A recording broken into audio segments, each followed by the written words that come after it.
One day, I went to work. Excuse my messy hair. 12-hour day. Hard day at work. And I get off work. Wish I could come home and play some darts. As you can see, I love darts. And I was stuck at work. The bike wouldn't start.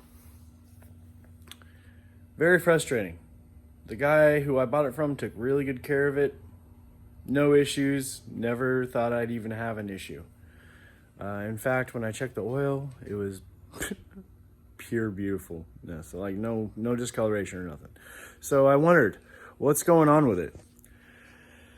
Why wouldn't it start? Turns over. I bet you guys have some of these same issues. Turn the key. You can hear the fuel pump kick on. And no fire. So I tried it for a week every day, going to my work in a car, mind you. After work, trying it just so I can drive my baby home. It didn't start. So I ended up getting it towed home. I bought the tow package, which means I was, just in case, I bought the insurance that I can get it towed home anytime I wanted.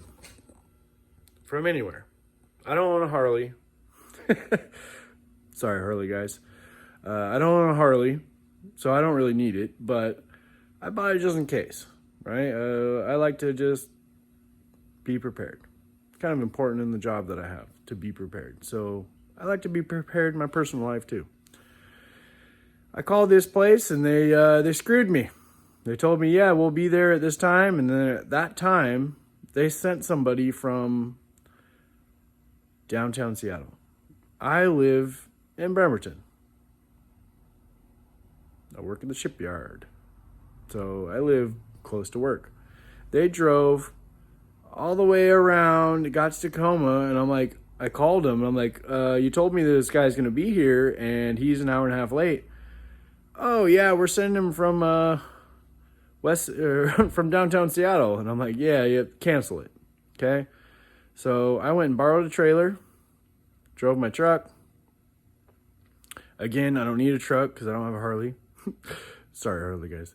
But no, I have a truck for yard work and whatnot. But I borrowed a trailer, hooked it to my truck, and towed my baby home. Which then I took it apart to parade rest. And I checked every single sensor. I looked on YouTube. I looked on forums.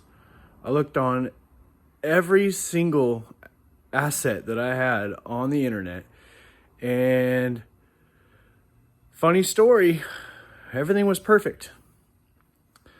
Being that I knew that fuel pump was kicking on, I just needed spark, right? So I changed the spark plugs, right? It was cheap, relatively cheap, an inexpensive fix. So I changed out the spark plugs. Guess what, ladies and gentlemen? Started right up. I let it run for about 5 minutes, enjoying the sound of its rev. And I turned it off and tried to turn it back on and started back up, didn't start. So, like I said, I took it completely apart, put it back together with new spark plugs, and it started right up. Well, didn't start. So, I drained the entire fuel system. Drained the tank, whatever. I took off the fuel pump, bought a new one. By the way, new fuel pump for this bad boy is over $700. Sucks to suck, nerd. Change that out.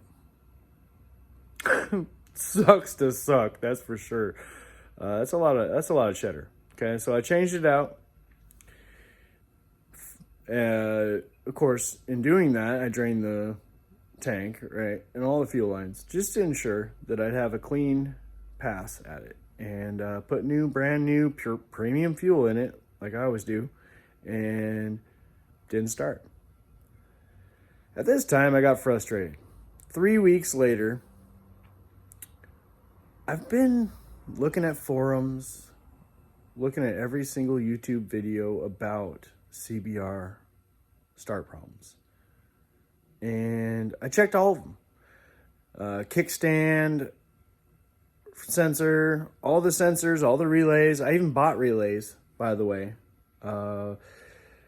The place that I bought them from sent me the wrong ones. They're too tall and won't even put my cover back on. So I did not replace any relays, did not replace any sensors. I checked them all with my own meter. Everything looks legit, straight, exactly factory as it should be with 6,500 RPMs. Or now it has 6,500 because I just put 500 miles on it. Guess what? Guess what the problem was, ladies and gentlemen? Aftermarket bullshit connected to the bike. So let me show you what I got going on here. I got an aftermarket shift, tells me what gear I'm in. I got an aftermarket light that's over here. Let me see if I can get it in the camera. Oh, it's on this side. Aftermarket light that lights up when I get into high RPMs. 3 different colors, white, yellow, and better fucking shift, dipshit, red. Okay, there's also a fuel mapper underneath this bad boy. And a couple other little things. Guess what? One of those little connectors that go like this around the cable was just loose, just a short. Simple fix. God, all I did was cut the wires, solder them together, put on some heat shrink, and taped it up just for good measure. But simple fix. You know how exhilarating it was to start my bike again. I'll tell you that right now. So ladies and gentlemen,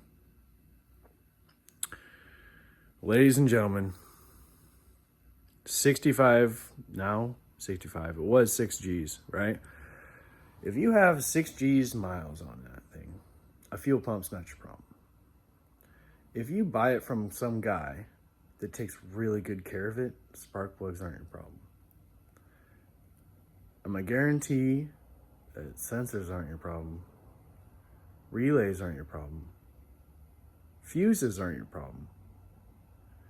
If there's anything aftermarket, look for that. I'm going to tell you right now, look for aftermarket connections. Because that hosed me for about 2 months during the riding season in Western Washington. And if you don't know about Western Washington, there's a limited riding season. And I'm going to tell you right now, I ride my other bike in the rain with rain gear just so I can get free parking at my shipyard, which does not provide parking for us random people. We don't get free parking. We have to pay for it. So if you have a motorcycle, magic, you get free parking. So I have another motorcycle that I ride during the winter months. Not when it's frozen. I will pay so I don't slip on black ice. But this bad boy only goes out on them sunny days. And I missed 2 flippin' months of it. You have any questions, comments, leave them below. Have a good one. Ride safe. Keep 2 wheels down.